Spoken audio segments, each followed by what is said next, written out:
today. Happy Sunday to you. So I'm doing this from Lagos, Nigeria. So wherever you are watching from, whatever your time zone is, hello to you. Okay, so it is how to protect your child from sexual abuse. So I'm just going to wait a bit till someone comes in and joins me because no one has joined me yet. And I always like to go straight to the message. Reason being that there are always people who come back to watch video. And when I go to someone's channel to watch video and I see a lot of stalling, I am not always impressed. So that is why I don't like to just stall. I always like to go to my message. So however, I want to be sure that at least I'm talking to someone. So if you have joined me, please just drop a comment for me to let me know that you have joined me. You can see I am here now. And if as much as get one person or two people, I'm ready to start. It is how to protect your child from sexual abuse. You know, it is holiday period, and children are more vulnerable in holiday periods. Yes, because they have a lot of free time in their hands. It's why you see children coming up 10, 20 times to say, Mom, I'm hungry. I want to eat. I'm peckish. I am a lot of the things because they have a lot of free time. Especially if you have a child who is sanguine, you will know that, oh, sanguines and boredom are not friends at all. So, those kind of not having their time in use make them want to experiment, make them want to explore, and a lot of things. Now, this is why holidays is a must for us to, even if you have been running your church through, you have been talking to your child about sexual abuse and all of that, holiday is certainly a time for you to reinforce. Yes, someone has joined me. Thank you. I can see 4 people, so I can go straight into what we have now. A couple of years ago, there's a group I joined on Facebook, females. I don't know, Finn. That is the name of the group. So people are always free to share anything about them, share their stories. We use an all female group, so people always share their vulnerable stories, their mistakes, and no one judges them. Is a learning center for me, that group. So there was one particular year people kept sharing about their experiences of child sexual abuse at home when they were much younger, and I realized something kind of ran through. It was during holiday. I remember a lady shared a story about how she was molested a particular holiday. Yes, females in Nigeria, thank you, ma, thank you. How she was molested like 3 times by 3 different people. Just one holiday. It happened in the city with a much older cousin, and they traveled home. The cousin told another cousin, that one actually took his turn, and then while they were someone caught them. And just imagine, she was about 8 years old and she couldn't tell anyone during the holiday. So that year I decided that I made a decision that every year when it's going to summer holiday, I'm going to visit this issue again, talk to parents and talk to children, talk to parents on how to protect their children, and talk to children on how to protect themselves. Because of course, you know that it is two-way thing. Parents have the role to play and children have a role to play. So however, last year we made it. I collaborated with a sex educator, and it was a paid class. But this year, because I had too many things, I couldn't really I didn't plan for it. But at the 11th hour, I said, no, it's something I've promised myself and I was going to do it. So, yes, now this is why we are actually having this conversation this evening, how to protect yourself from sexual abuse. And one of the reasons that actually made it to be pressing upon my heart to do this is because of the times we are. You know, the issue with transgender and all what have you. It is crazy. I have a community, a visionary parent academy. One of the things we are looking at, thank you, ma, thank you. One of the things we are looking at is this month is transgender, talking about gender identity and all of that. So, one of the things we are going to look at this month and actually understand where this whole thing is coming from. And while I was trying to carry out my research, I just realized that a particular thing runs through them. Very many people, you can just Google them, go to YouTube, you watch a lot of their videos, because I always say to parents that, see, the times we need to be equipped. Because I was listening to Pastor Jerry one day, and he said this generation is a forensic generation. They need proof. So the times we are, whatever you want to teach your child, you actually need proof. So talking about transgender, before your child will begin to like flow into it, oh, because they start by saying, it's not a big deal, it's not a big, they start by tolerating them, accepting them, tolerating them. So it moved from there to being interested and all of that. Before you know what is happening, they are neutral, and then they are empathetic, and then it's a different ball game. So do your research, do your findings. So I've been doing my research to understand, and I see that people that are detransitioning, there is one thing that very many of them actually face in their childhood: sexual abuse. Sexual abuse was one of the stories, one of the things they actually faced in their childhood that has so confused them now in their old age. I don't know how to put it. They face sexual abuse in their childhood, and as they grow older, they have, one of the things I always tell parents is, when you created a vacuum in your child, everybody has a need. That is the truth. Now, when people have these needs not met, they grow up with an emptiness. That emptiness leads to confusion. That emptiness leads to a lot of things. So the person becomes confused, doesn't know what they want. And guess what? For some people, they'll tell them that, okay, you have this lack, you have this certain void in you. It is because you have gender identity disorder. You are a man trapped in a woman's body, or you are a woman trapped in a man's body. However, when a real professional, should I say a professional, or a therapist that is not biased, I don't know how to describe them, come into the picture, they will realize that it is not really that you are trapped in a man's body, you are trapped in a woman's body. There is more to it. I'll start with a story. I actually went back to get the mass name. I couldn't get the mass name. It's unfortunate. But do me a favor, please. Go after this class, go to YouTube and research about transgender, transitioning, detransitioning, because it is the thing now. And I know it's quick for us to say, it will not come to Nigeria. Really? Really? It will not come to Nigeria with all this cross-dressing everywhere? You don't even know. So I read, I listened to his interview, and he said that when he was much younger, he was about 4 years or thereabout, his parents used to take him to his grandmother's place. They'll go and drop him there. Now, talking about maybe holiday or something, they'll drop him at his grandmother's place. And his grandmother was a seamstress.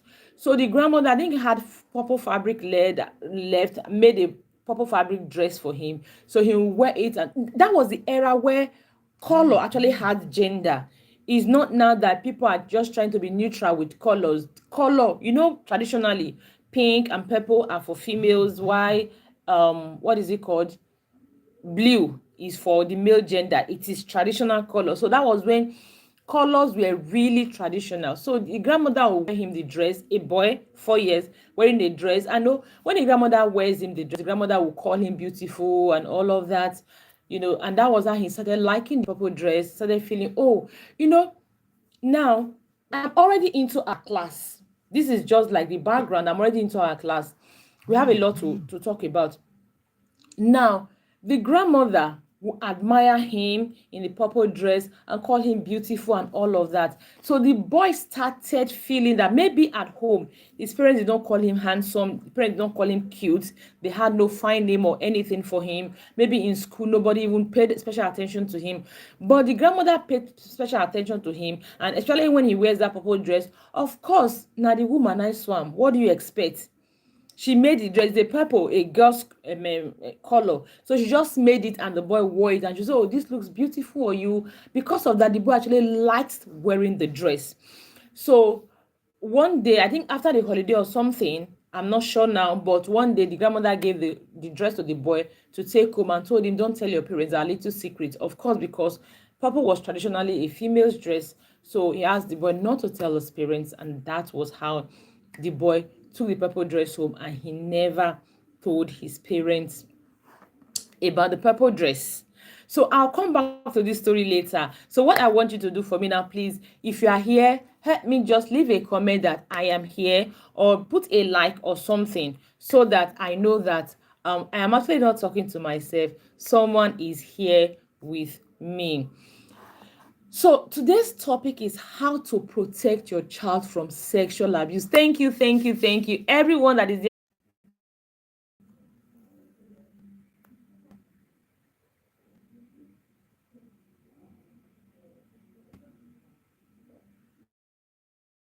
Oh, okay, sorry. That was the internet.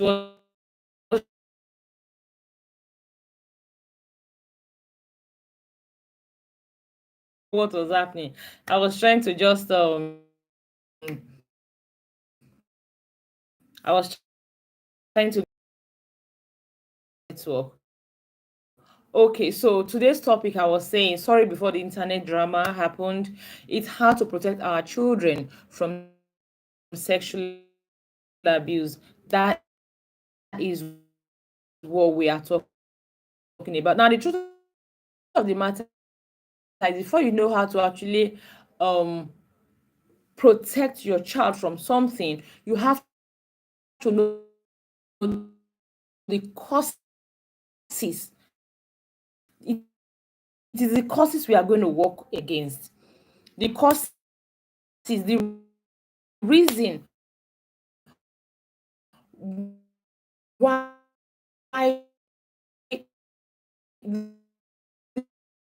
this sexual abuse happen, why certain children are vulnerable to it. Actually going to look at,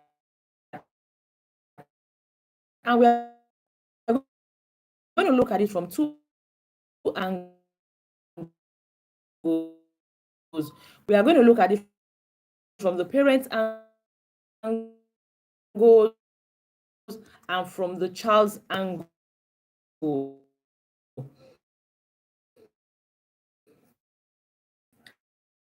So first of all, let's take it from the parents' angle. Let me share a bit of my story. Foundation for the parents' angle. Then I'll link it to the story I was sharing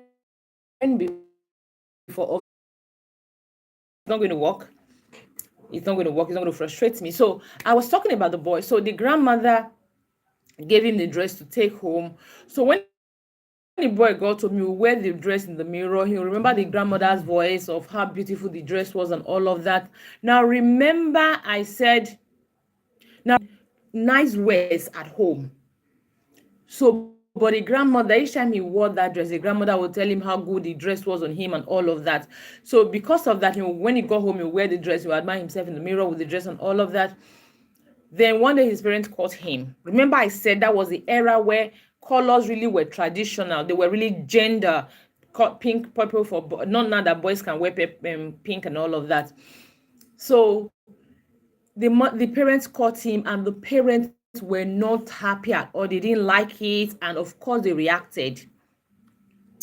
That was how the parents reacted, and one of his uncles came around. The parents told the uncle, oh, and the son was wearing a purple dress, of course not in a good way, like in an annoying way. And that was how the uncle started abusing this boy sexually. Uncle man abusing this boy man sexually, until much more later when the abuse stopped. He couldn't even tell anyone. I don't even think he told his parents. He couldn't tell anyone until the abuse stopped. So to the extent that even when he grew older, he was married, he was working, he had kids, he was still confused. He went for a therapy and he was told, oh, he had gender identity disorder. That means he was a woman trapped in a man's body. So he had to do something about becoming a woman. And he realized that even when he was, you know, becoming a woman, even when he had become a woman, he still wasn't, that void in him was still there. He still was happiness he wanted. So he went to a second a therapist, and that was how this therapist traced it down to him having so many psychological disorders that are traced back to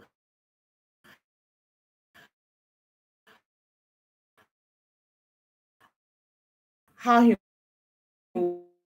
was raised and all those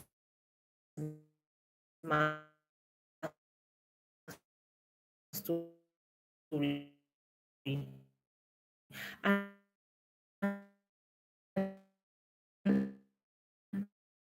And tell me, why do you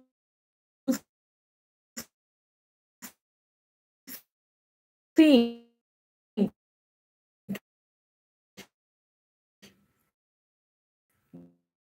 this the uncle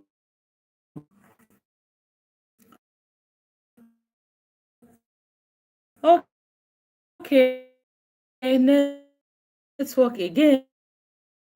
I have put on date network. Okay, network again. Sorry, please. I do hope that this one comes through.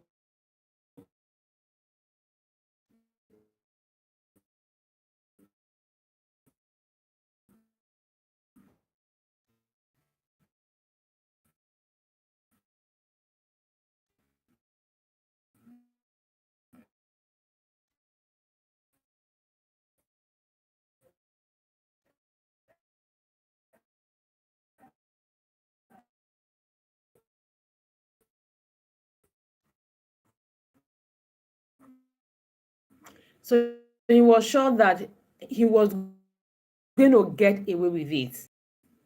I wasn't going to tell my dad because of he wanted to date me.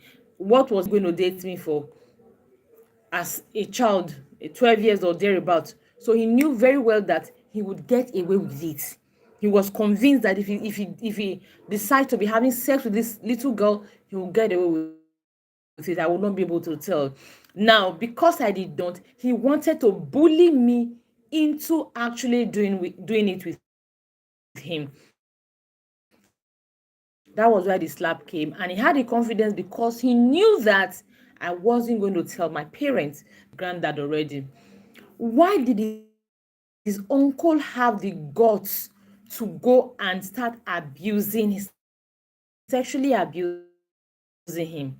Now remember, the parent felt disappointed that the wife's mother gave him the purple dress to be wearing, or made a purple dress for him, and they told the uncle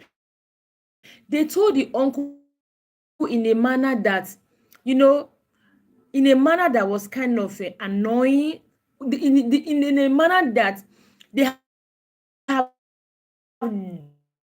judged the boy already.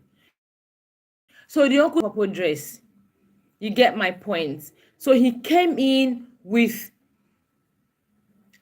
further he bullied the boy into abusing the boy because the parent had given him that leverage. Now, the first thing I want you to know as a parent today is you can make your child vulnerable to sexual abuse. Not just that all these abusers, the way they profile your child, they also profile you. It is not everybody. As much as it is not every child they see, they go and sexually abuse. No. I remember when that Baba Ijesha's abuse of princesses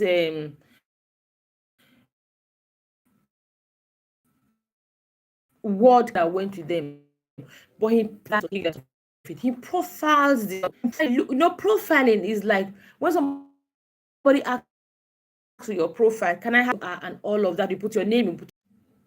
So they are profiling the parents.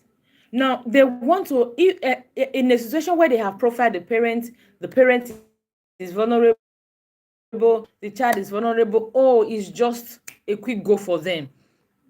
But by the time they have profiled the child, it's okay, this child, she may not be a quick target. They go and profile the parent. They'll say, oh, they will not come from the parent's angle. What do they look at for when they profile parent? Now, these are the things you should know and write down. If you're not with a pen and a paper here, please go and get a pen and a paper. So you need to note down this point. I always say that whenever you're coming to any of my classes, please come with a pen and a paper, because there's always something for you to learn. So the first thing you want to take down is they look at parents who are ignorant. Parents who are ignorant, who do not understand grooming signs, who are naive and are gullible, who are easily trusting, who do not have boundaries. They look at those things. Oh, this parent is ignorant. Now, this is why when they come, they try to appear all nice. The parents, they don't even understand. Even when someone tells them something, the parents still will not even understand. Parents who are ignorant. There are still very many parents who are ignorant. They are the ones that will tell you, why do I need to teach my young child, the name of, what is it called? Why do I need to tell my young child his penis when I can just tell him his pee or kokoro, or something like that? They look for parents who are ignorant. Once they know that, okay, this parent is not well informed, this parent is naive, this parent is gullible, they are going to start. Because even when they start molesting your child or abusing your child, you are not going to know because you are ignorant. Now, this is why as a parent, you must get informed. You must get informed. Pick up your phone and just don't go on social media to start skitting in and skitting out. Research, follow groups, follow people who actually know what they are saying, and learn, be at alert. Because the truth of the matter is, child abusers, they understand that parents are discovering their ways, so they are empowering their children daily. So because of that one, remember, they don't want to be caught, so they too are upping their games so that they will not want to be caught, because the ultimate for them is they do not want to be caught. I remember someone shared a story of how the girl was abused. How was she abused? There was an uncle in her house that each time the girl is passing, each time the uncle sees the girl coming, he will pick up his phone and be talking to someone on the phone. Hello. He will just be telling the person a lot of things. You didn't come again. Now I wanted to buy you ice cream. I would have bought you ice cream. I would have given you money and all of that. The uncle kept doing that. Why was he doing that? He wasn't talking to anybody, an imaginary person. He was just trying to arouse the girl's curiosity. So one day the girl went to meet him and said, Uncle, this you're always telling someone on the phone that if you come, if you do this thing to me, if you come now, and you better start empowering yourself. That's the first thing they look at for parents who are ignorant. The next thing they look at for parents who do not have self-confidence. Yes, every parent wants to raise self-confident children, and we are not self-confident. Every parent I know wants to raise a self-confident child, and the parents are not self-confident. So that is something they are looking out for. Something you do not like, something you do not want. You cannot set your boundaries. You cannot stand on your boundaries. You are afraid to what is it called, offend someone at the detriment of your child. What happens to your instincts? What happens to taking a stand? No, many parents, they don't do that. Now, I remember reading something on Facebook one time, a mom saying that her husband's friend always comes around the house, and we're calling her daughter, who was 6 or 8 years, my wife. She didn't like it, and she didn't know how to tell the man to stop it. And I said, seriously, you don't like it because you know that the man may actually be harmless, the man may be ignorant of how abusers use short lines to catch children. The man may actually be ignorant, but the man may also be grooming the child. You have no idea. Then you have no idea how to handle it. You know that it's not right. You don't want it. It's not if you don't have any idea how to handle it. You just you don't want to offend the man, really, at the detriment of your child. That is one of the things they look at for. I also read, no, this one is not read, as in a parent that reached me. Actually, what happened? This daughter, 8 years old, was molested by a man and the son. She actually saw the signs because, according to her, she was standing with the daughter when the man came and tapped the daughter, I think on the chest, on the buttocks once or thereabout, the man tapped the daughter and the man walked by. And the parent did not do anything about it. She didn't do anything about it. I think very many parents don't understand the effect of sexual abuse on children. They have no idea. If you have an idea, you will know that you will protect your child. I just shared one with you, the trending issue. It's not me that is saying it. Go to YouTube, go and watch videos of people who are, have you ever sat down and wondered this transgendering, what is it about? Have you ever sat down to wonder, or you think it's just a gist, one gist that is flying? It is not one gist. People of color, black, red, pink, they are all into it. Many of them are trapped. By the time they remove their reproductive organ, they've lost it for life. They are neither here nor there. They're neither male or female, confused, living miserable lives, living life of regret, living on drugs for the rest of their lives. That is just one of the things. No, we are not talking about now, okay, is it moral? Let's even live, I always say, one of the things you want to use to convince this generation is facts. People will say, it's not about God. What feels good for you? What is good for you? Let's leave God. I always say them, okay, I'm a Christian, I'm a proud Christian, and my principles are Bible-based. So, but if you say it's not about God, now let's leave God out of it. Let's look at it. Have you listened to them? Many of them are miserable. It's not even because they will go to hellfire or God does not want it or God wants it or whether God does not want it or want it.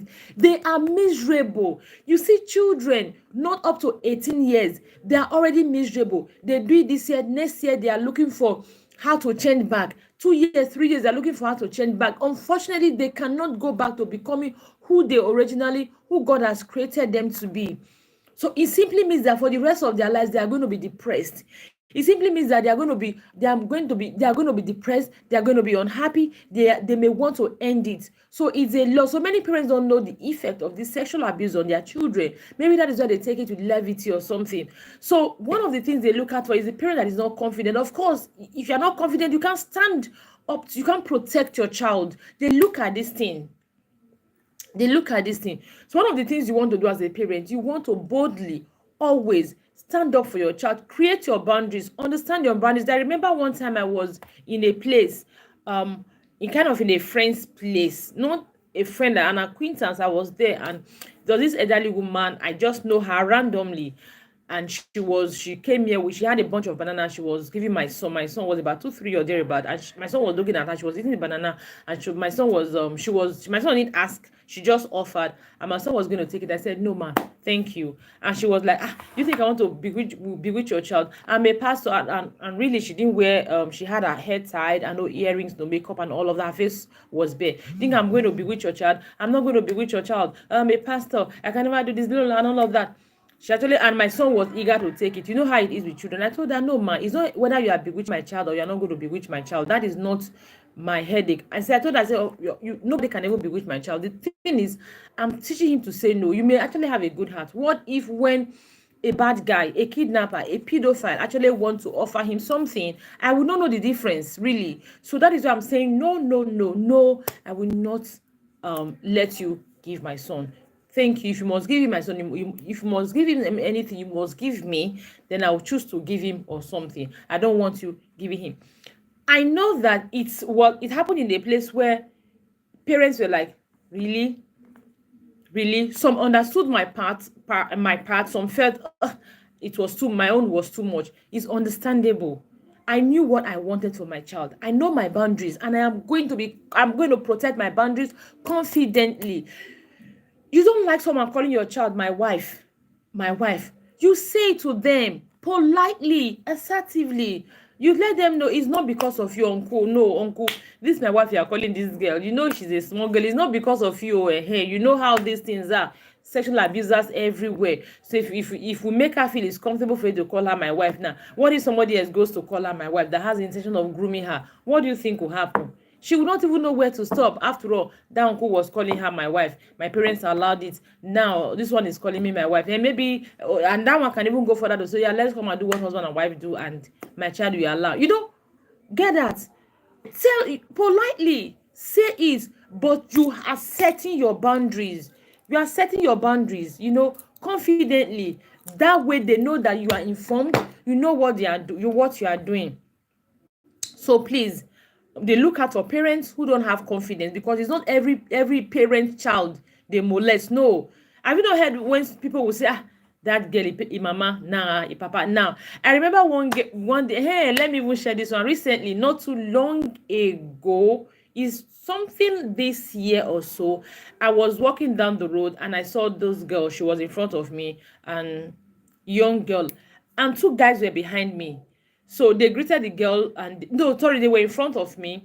I think the girl, they waved at the girl or something. I don't remember. And they passed, so they were coming close to me. I don't remember how we're staying, our position, but I remember that they were not discussing the girl. So one of them now said, see how this girl now, wow, see how she can't just mature, everything don't set. Now, wow, small girl of yesterday.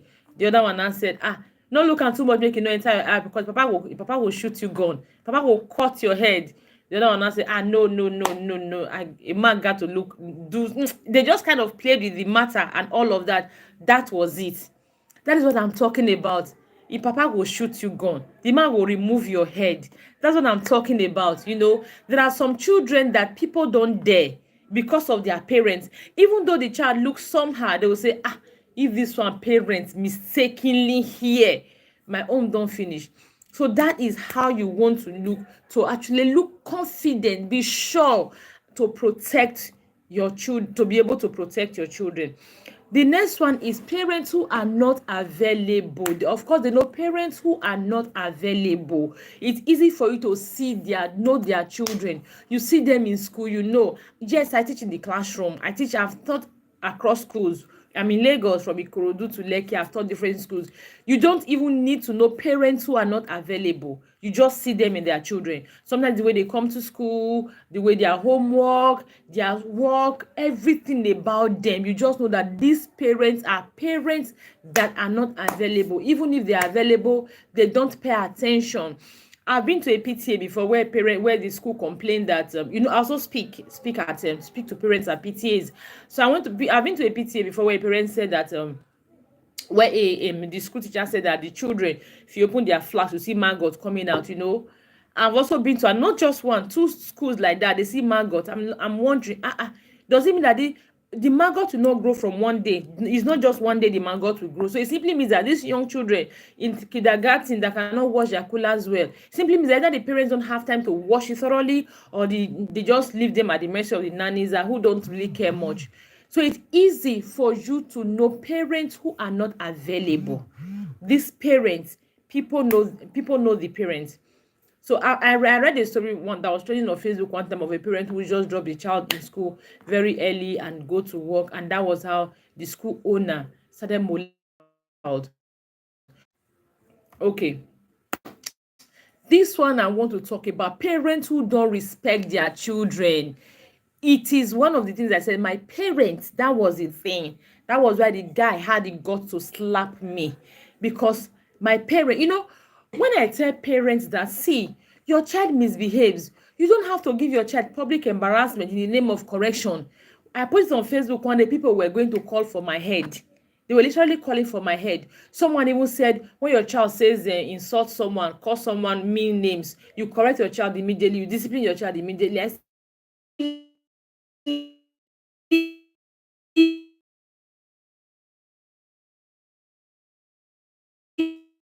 you, because that is what will birth the child in your vision, the child you want eventually. So your child does something now you want to correct. No, what happened? What led to it? Okay, shortly, sorry, network again. Shortly, and I have two network here. I don't know what is happening. So shortly after, I think, was it not when children went back to school after COVID? It was it. So a parent, my son told his friend that this boy has COVID, don't play with him again. You know how children can be. I think my son was in grade 4. I think you know how children can be. So the friend went to ask the boy, do you have COVID? Noah said you have COVID, and the boy was upset and went to tell the teacher. The teacher called my son to ask what happened. They went to tell the boy's mom, and the boy's mom was so angry and all of that. So I told them that when they called me the matter, I said, okay, fine, I was going to look into it. Of course, I called my son and I knew what happened. And guess what? It is the boy my son had always reported that has always been bullying him. They will be playing football together, the boy will bully him and all of that. So the boy was in grade 4. Then the boy was in grade 5 or something. I don't remember, but I know the boy was ahead of him. It was the boy that was always bullying him, and that was it. So I said, I know there is something, even though my son was going to like apologize, because telling someone that, telling his friend that this boy has COVID was something that is not nice. Nobody would like that. So, but I told the school, I said, this is it. This is why you always need to go to the root of the matter. And before my son even told me, the teacher already told me that my son had reported that boy before. So which means it was not something new. So maybe he had reported the boy, the issue still persisted. So he was looking for his way to also get his pound of flesh, or at least to just shove the boy off him. So I told the parent, I said, when a child calls someone mean names or insults someone, no, there is something. Is either the child doesn't know is that grievous, the child heard it from somewhere, or the child is being bullied, and that's the only way the child can actually feel he can get even, or he can get the person off his back.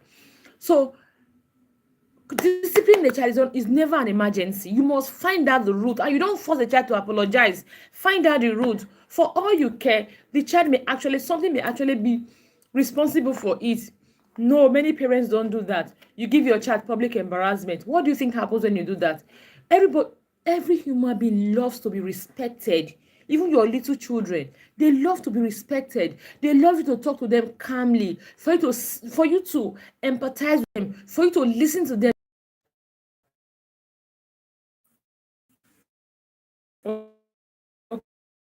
Okay. So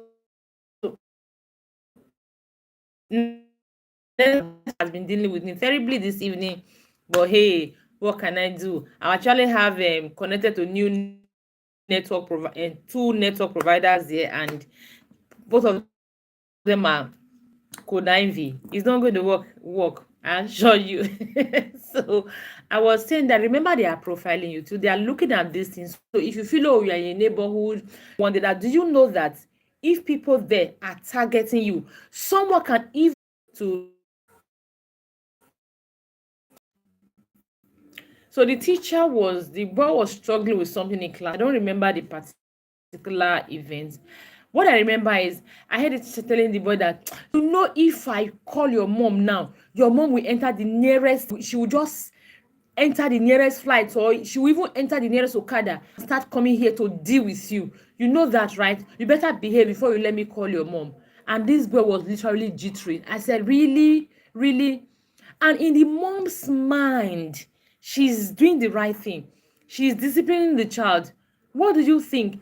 That same teacher can blackmail the child into, if you don't let me, I'm going to tell your mom. If you don't let me touch you, or if you don't touch me, if you don't do this to me, I am going to tell your mom. And your mom, your mom will not believe you. Your mom will believe you. Your mom is going to beat you. Shege. So, pedophiles or sexual abusers, they actually look for parents who do not have respect for their children, who don't have regards for their children. Not because you don't love them, but because it is an avenue for them to enter. Because when you publicly embarrass your child, when you disregard your child, you are creating an emptiness in the heart of your child. So they are going to creep in from there to come and fill in that emptiness that you have created in your child. Another thing they look at for is parents who don't have connection with their children. Yes, you deprive your children of love. You don't have connection with your children. Your children cannot talk to you. You are not meeting their love needs. You are not speaking their love language. That's another thing they look at for. Children who are empty. They look out for them. They see them. Now, this is where, as a parent, you must learn to connect with your children, bond with your children, fill your children's love tank, know your children's love language, and fill your children's love tank. Understand your children's temperament and know how to cut them some slack, because it is not understand their temperament, understand what is age appropriate, what is developmentally appropriate, and learn to minimize all the drama. I have a material, 16 ways to flog.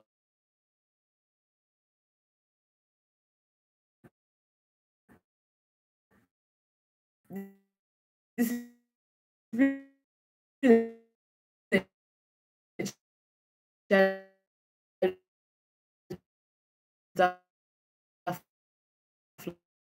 flogging is a very amazing resource, and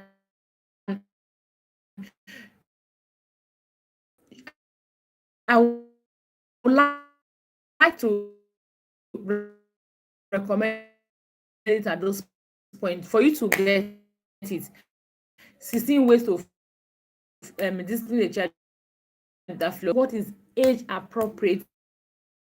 You will understand very many things your child does that is not a misbehavior, that you think is behavior, that you are dramatizing all about. You realize many things, and you realize, okay, you actually want to correct it. The way you can correct it without necessarily emptying the child's love tank. Because let me tell you something that you may not have heard anywhere. Everyone has a love language, right? Now, when you use that love language against the child, so I said, better still, you need to get my book, Understanding Your Child. We have language, we have temperament, we have learning style, we have a whole lot of information in that book that will really benefit you. Okay, now the last thing I want to share: parents who have not earned their children's trust. Yes, they look out for parents who have not earned their children's trust. Now, if you have not earned your child's trust, it simply means that your child may not be free to share information with you. It simply means that your child may not be convinced of the things you are teaching your child. So it simply means that your child is likely going to ask someone outside.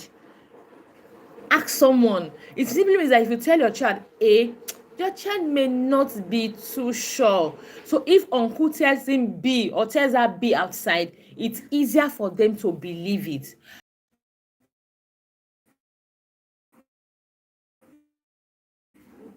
Want to come in through that.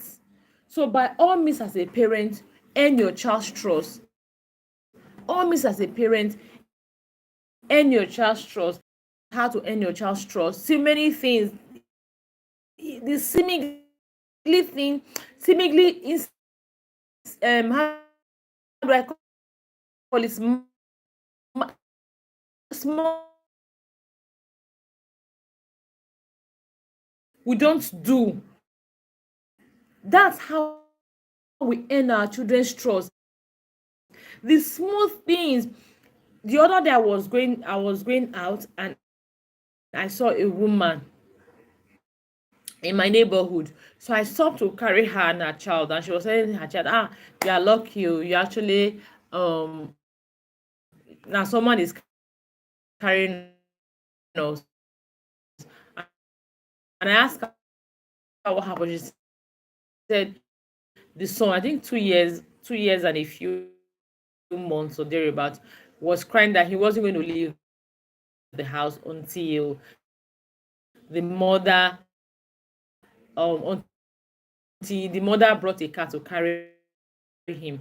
And their dad had driven out their car, and so she had no choice. She had to tell him, okay, don't worry, let's go and get out. We're going to get into a car. I told her, why did you tell him that you didn't have any car? I said, I bet he was disturbing too much. That was the only excuse I could give. I said, really? We think that these things don't matter. You think he doesn't matter. He's just 2 years old. What does he know? You have told him that. And he comes outside, he doesn't get a car. That is there in his subconsciousness. Tomorrow you tell him an injection doesn't pain, and he allows the doctor the nurse to give him the,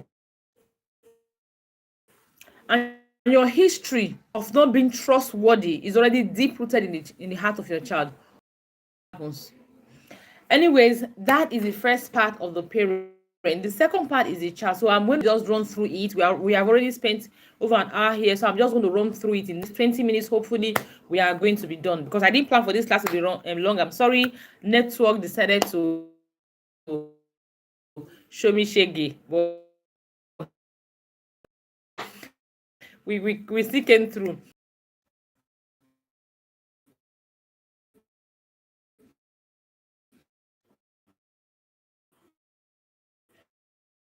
Them not born them well to different. Nah, they not born them well. However, I've listed out a couple of things where how they look at parents inside the child. Now let's profile the children. That's how they come to the children. Remember, they don't want to be caught. No matter what, they do not want to be caught. So they actually profile the children to know the children who will not tell on them, the children they can get away with. So the first thing they want to do is, how bold is your child? How bold is your child? That's the very number one thing you want to do. So you that is make eye contact, it is rude. My mother says I shouldn't make eye contact, is rude. And I'm wondering if they are not making eye contact, what are they doing? We are talking to them, they are looking at the sky, ceiling, they're looking at the floor. They are what are they doing? Children who are not bold, who cannot stand up for themselves, who cannot express themselves, who are not assertive. Recently, I recorded a video on this channel on how to raise assertive children. You want to go and see that video. It is going to help you a great deal. They look at for children who are not bold, who are not assertive. Of course, those children cannot stand up for themselves. Those are the children they bully. They bully them into keeping quiet. Have you noticed that it is not? Have you noticed? If you have listened to very many people sharing their stories of how sexual abuse happened to them, it is not one method they use for all men. It's not one method they use with all of them. No, they didn't use one method with all of them. They use different method. So every child has his own weakness, has his own corner they can come through.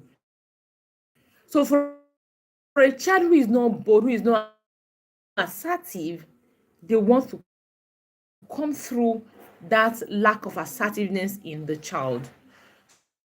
So what do you want to do? Raise your child to be assertive.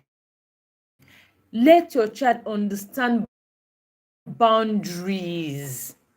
Your child understand boundaries. Empower them to be able to defend themselves. Raising both children is not just by telling your child, oh, be bold when someone talks to you. If you want your child to be bold, they are going to practice with you. You need to go to my channel. After this video, any other time, go and watch how to raise assertive children. Is going to help you a lot. The next thing they look at for children who are informed. Children who are informed, and informed parents will inform their children. Now, this is why I told you that you should get informed, get information. We have a free community, the Visionary Parent Tribe, and one of these Sundays, I think next Sunday or the other Sunday, a parent coach among us is coming to teach us on how to have the sex conversations with your children. Her name is Mrs. Fortune Wani. She's going to teach us on how to have sex conversations with our children. So you definitely need to be in that class. If you are not in that, a member of the group, please ask for the link to join the group so that you will be there. It's free of charge, so that you will know how to well inform your child. Inform your child. A child who is not well informed, they look at it, a child will not even know when he or she is being groomed. They will not even understand what their boundaries are because they are not well informed. They don't even know the tricks and the charms and tricks of pedophiles because they are not well informed. So as a parent, you should be well informed to inform your children. It is important. You know the tricks they come out with. You know the different excuses. You know, oh, when they're beginning to pay attention to you too much. You need to understand your child. Oh, your child's love language. Surely your child is becoming preteen, young preteen, or early teenagers. You let them understand their love language. Your love language is touch, is hugging, is touch, which means you like someone to hug you, someone to probably touch you anywhere in your hands. So there's a tendency that when someone like hugs you, you may want to feel, oh, this person actually likes you, while because the person is meeting your love need, which is touch. So you feel, oh, this person likes you. Or maybe your love language is well informed, is something they actually look at. An informed child will actually know grooming signs. An informed child will know when to stand up for themselves. An informed child will know the when and how these things operate. So when they're operating, an informed child will know. So protecting your child includes informing your child of abusers, tricks, and charms. Protecting your child involves empowering your child with abusers, tricks, and charms. Note that. And then another thing again they look at for is how loved or deprived your child is. How loved or deprived your child, or how loved or deprived your child is. Like I shared, your child has love language. You need to feel your child's love language. You need to build connection with your child. I shared it in when they profile parents, what they look at for. Parents who create gaps between them and their children, then they see it. They see it. So even if you think, oh, my child will not dare this, I have warned my child. Now my child knows I will kill him, I will kill her, or I will kill him, I will kill her if he does that or if he does this. Your child knows that. The truth of the matter is, pedophile may know that, but if you have not created a relationship with your child, they will know that too. And so is it not when you know you will kill your child?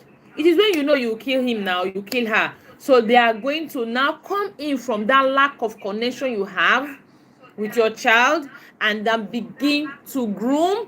Remember I say, once you have lived a void in your child, they are going to come in to fill in that void. Yes, you don't have a connection with your child is love deprived. They are going to come in to pretend to want to fill in that love gap you have created. You don't know your child, you don't speak your child's love language. Your child will feel a certain emptiness in the heart. They are coming to fill the emptiness for your child. Imagine, brings me back to the story of the man I shared at the beginning of the class. Now I said it is very possible that the parent, it is very possible that his love language is words of affirmation. He likes hearing positive words. He likes hearing endearing words. He likes being told you are handsome. Oh, this cloth looks good on you. He likes that. However, his parents never paid attention enough to understand that and tell him that. Because of that, he had a void in him, like an emptiness in him. So when he got to his grandma's place and his grandmother told him that, oh, you look beautiful, you look spectacular in this purple dress, he actually started feeling love. And at some point he felt that, okay, the purple dress was what made him feel loved. The purple dress was what made him feel spectacular, was what made him feel beautiful, was what made him feel nice. That was how he started liking the purple dress.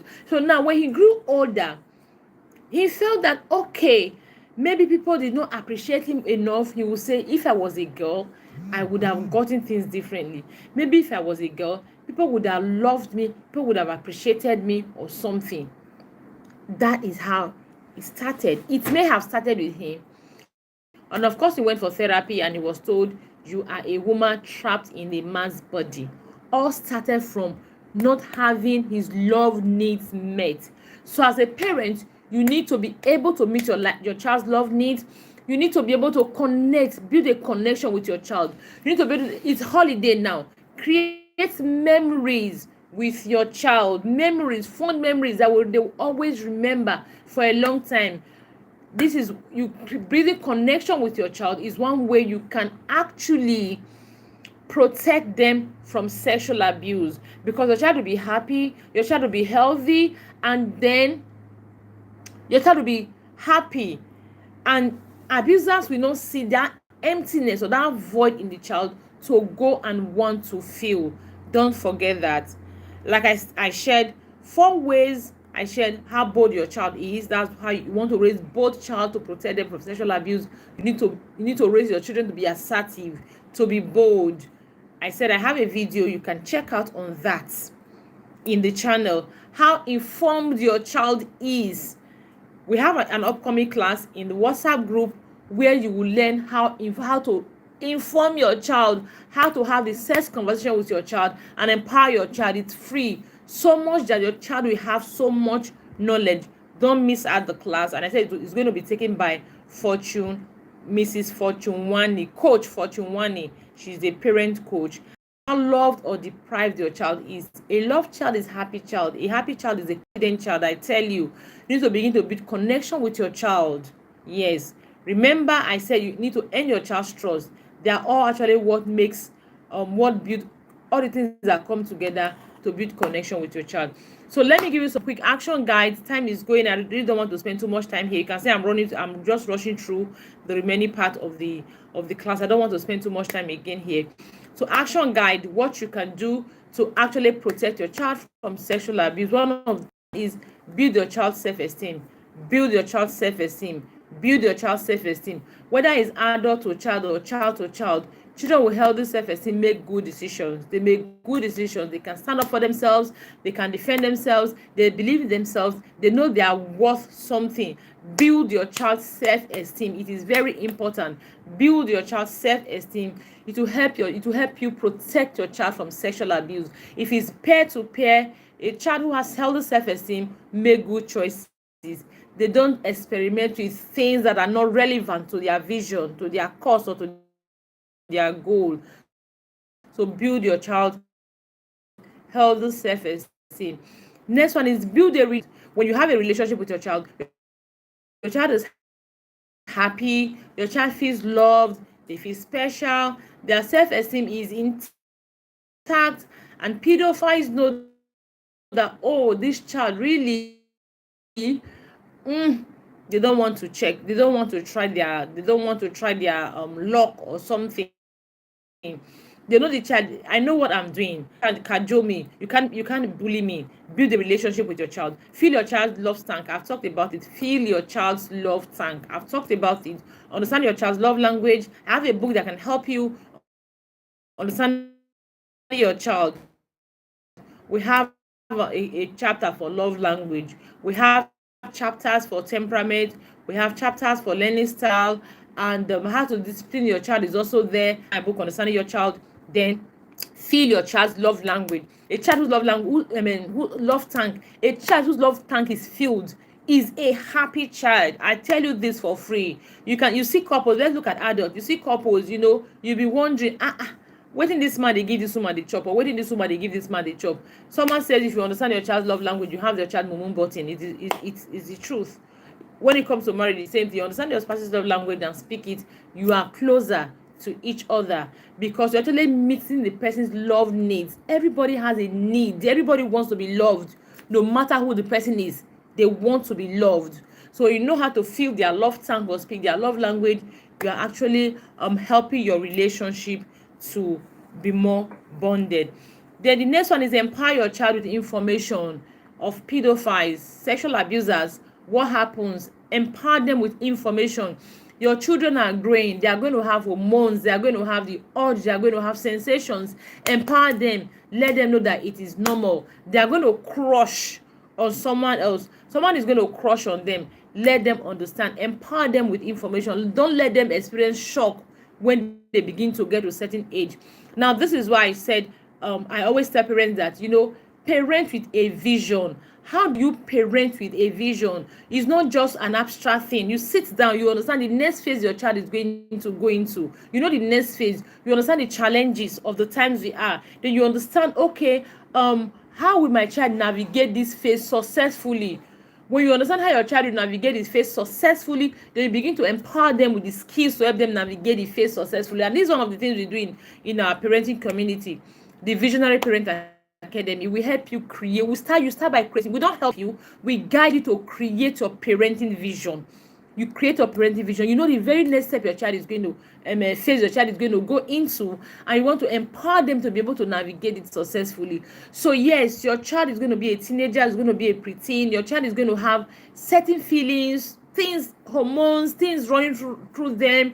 They are going to be exposed to so many things, even a lot of things. They're going to have friends who have been abused or something, come to try to tell them things, or come to try to touch them in a funny way. You really want to empower your child with information, whether you want to protect them from abuse from child to child or adult to child. Empower them with information. They need to understand what to look out for, what happens, and how they are going to respond to it. Just empower them with information. That is it. Next one is teach them boundaries. It's important they understand boundaries. Yes, they understand boundaries. They understand body language. It's very important. There are so many things people do. I shared a story of the one that the girl was he will be talking on the phone, right? So if the parent probably had known something like that and they had told her, she would have understood what to do. Or the parent had told her something like, okay, this kind of information is not for you at all. Whenever you hear it, come and tell me. The girl wouldn't have been curious. The girl probably would have gone and tell the parents, this uncle is always talking to someone on the phone like this. And the parents have told the uncle, please mind what you say in the presence of my daughter. So know that in my sex education class, I always tell parents that there are different boundaries. The one they see with their eyes, boundaries to what they can see, the content they can see, the content they can hear. You also need to tell them that these things are not good for you to hear. So when people start saying them on television or radio, or people around you say them, just know that it's not a good environment for you to stay longer. You move away from there. So even in my small book, I talked about Body Smart, a very small book with just 500 naira. It is highly comprehensive. It also talks to them about boundaries, talking about what they hear, what they see, touching, and all of that. So talk to them about boundaries. It is going to help them a lot. And of course, assertiveness. I've talked about that. Go back to my channel and read and watch the video on how to raise assertive children. They need to learn to be assertive. Understanding their boundaries is one thing. Being able to say no when it has to be a no, it's another thing. So earn their trust. Do everything you can to make your child trust you, and also have a material on that can help you earn your child's trust. Things you need to do, things you may already be doing, you didn't know could lead to having your child trust you. You need to pay attention to them, or things you are not taking seriously, or you didn't know, you always think it's not a big deal. To start paying serious attention to, for your child to be able to trust you. Your child needs to know that you can always protect them. One of the things is, let me even share with you before I wrap up. One of the things is something that is very common among parents, that happens among parents, is that when your child misbehaves or your child does something, you are going to tell your sister that this my son did something like this, or you are going to tell your brother, and you forget that your brother is not your child's brother, your sister is not your child's sister, and for all you know, your sister may go and tell her children, or your brother may go and tell his children, who are your child's cousins, and when they go to the playground, they start laughing at your child. So when that thing happens, what do you think happens? Do you think your child will confidently want to share with you next time? They will not want to tell you what happens to them. If they tell you, you are going to when I was putting that material together, I asked people, teenagers, children around me, because I've been privileged to teach very many children across schools in Lagos, Nigeria, and also teach my teenagers in church, in my house fellowship. I asked around, And a lot of the things they tell me why they cannot readily confide in their parents are the things they actually put together in my material. So what does this tell you? There are practical tips that are in my material. Okay, so earn your child's trust and have an open communication. Be open all the time, open to communicating with your child, open to talking to your child, having your child freely talk to you. And lastly, treat your child respectfully. Treat your child respectfully. Now this is the last thing I want to, the last thoughts on how you can protect your child from sexual abuse. Now I'm very sorry that the network has really affected this class. I do hope that at the end of the day you are still able to learn something. If you are able to learn something, please drop in the comment section that you learned something, or just give me a like and to tell me that you learned something. Despite network trying to frustrate this class, you still learned something. I believe that you were greatly empowered, because I actually came here to pour out myself to you, and I hope that I have been able to achieve that. Now, the truth of the matter is, for you to parent towards your vision, for you to be able to put yourself together and parent in such a way that you actually want, that aligns with control of your emotions. When you are not in control of your emotions, there is every tendency that you are going to you shouldn't correct your child in public or discipline your child in public. You are not a disciplinarian because you want the whole world to give you medal. No, you actually want to raise a whole human being, a normal, a mentally healthy human being. That is why you are a disciplinarian.